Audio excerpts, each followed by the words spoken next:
भारतीय नारी पति के साथ 7 जन्मों का बंधन लेकर आती है।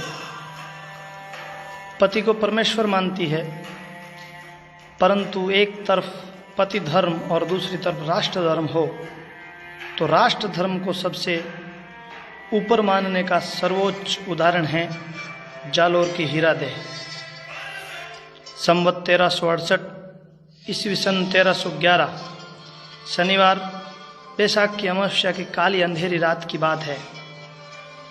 जालोर दुर्ग के एक घर में गृहिणी हीरादेह अपने पति की प्रतीक्षा में बैठी थी कि अचानक तेज कदमों से वीका दैया तेज और सशंक चाल से आकर घर में घुसा और अंदर से सांकड़ चढ़ा दी।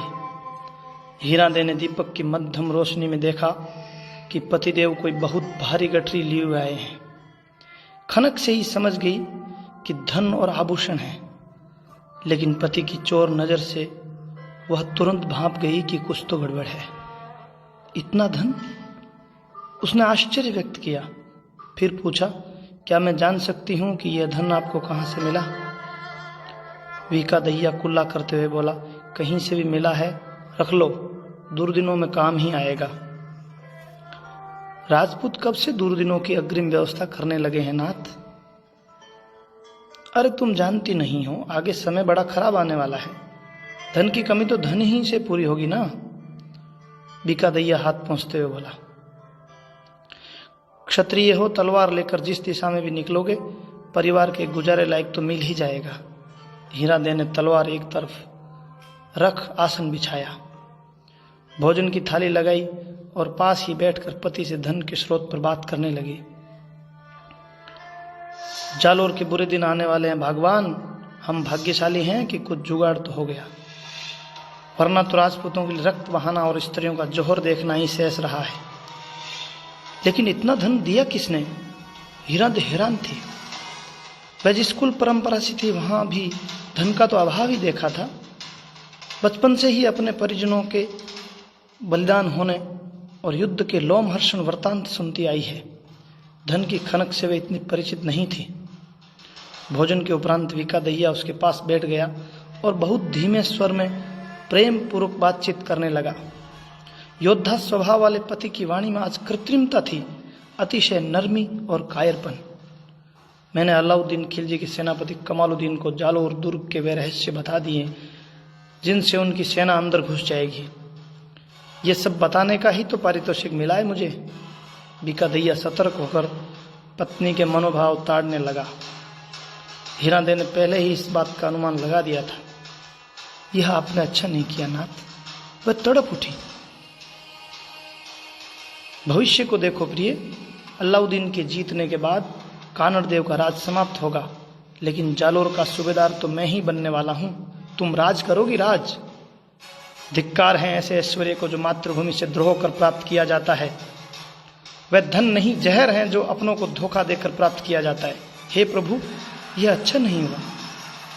वीका दैया बेपरवाह और मौन दिख रहा था। उसे अपनी पत्नी से ही आशा थी, लेकिन विश्वास था कि वह मान जाएगी। हीरादेह बोली, क्या कोई ऐसा उपाय नहीं है कि हम इस पाप से बच जाएं? मैं जानती हूं पूरे चरित्रहीन खानदान वाला दुष्ट अलाउद्दीन खिलजी जो हमारी धरती को आक्रांत किए बैठा है, जिसने देव सोमनाथ का मंदिर लूटा, भ्रष्ट किया, शिवलिंग विच्छेद किया, उसकी बातों में आप आ गए हैं। धन की चमक ने आपको उस समय अंधा बना दिया था, लेकिन अभी भी अवसर है। आप गलती स्वीकार कर महाराज के यहाँ पेश हो जाएं।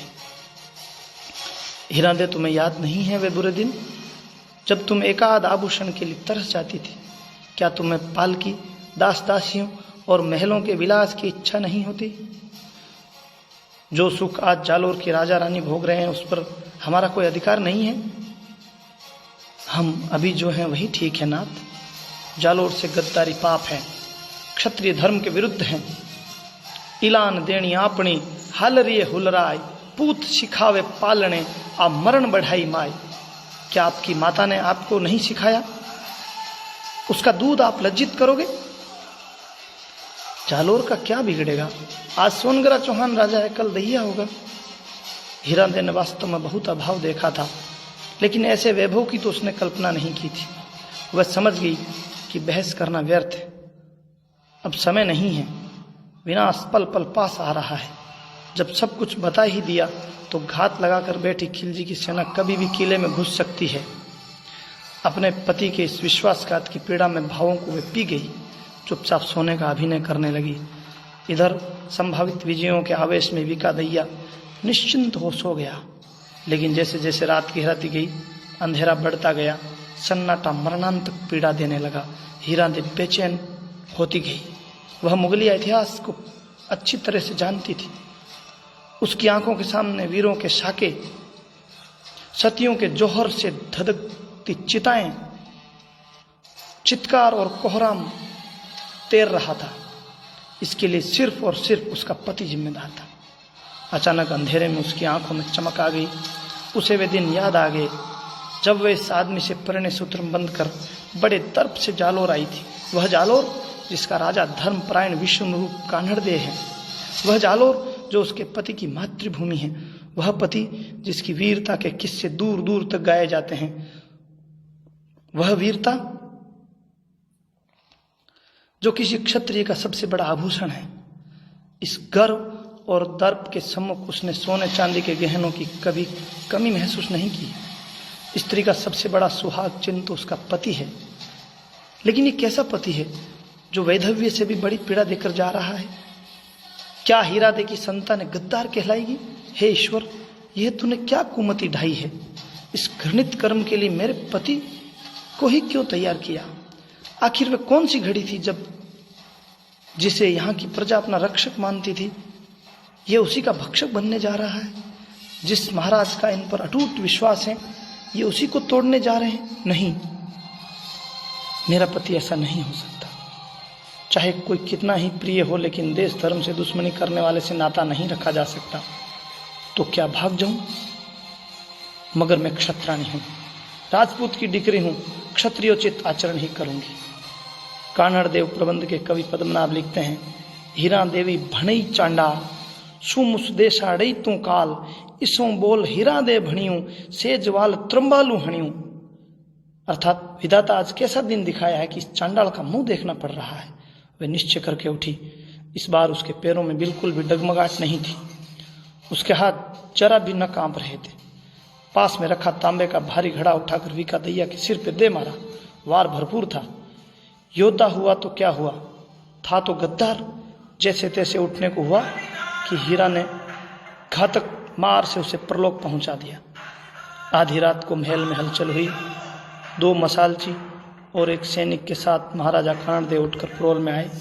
उन्होंने देखा घूंघट काटे विकादैया की पत्नी हीरादेवी शांत भाव से सामने गर्दन झुकाए खड़ी है।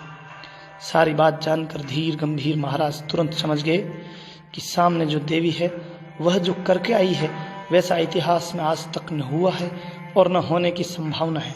वे झुके, दोनों हाथ आगे करके उस महामानवी के चरणों की धूली मस्तक से लगा बैठे। वीरता केवल युद्ध भूमि में दिखने वाले रक्तपात तक सीमित नहीं है।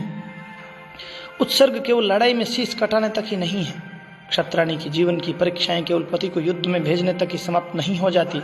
हे भारत भूमि, तूने देखा होगा अमावस की काली अंधेरी रात में एक पत्नी ने हजारों योद्धाओं की अकाल मृत्यु को टालने के लिए अपने ही सुहाग को समाप्त कर दिया।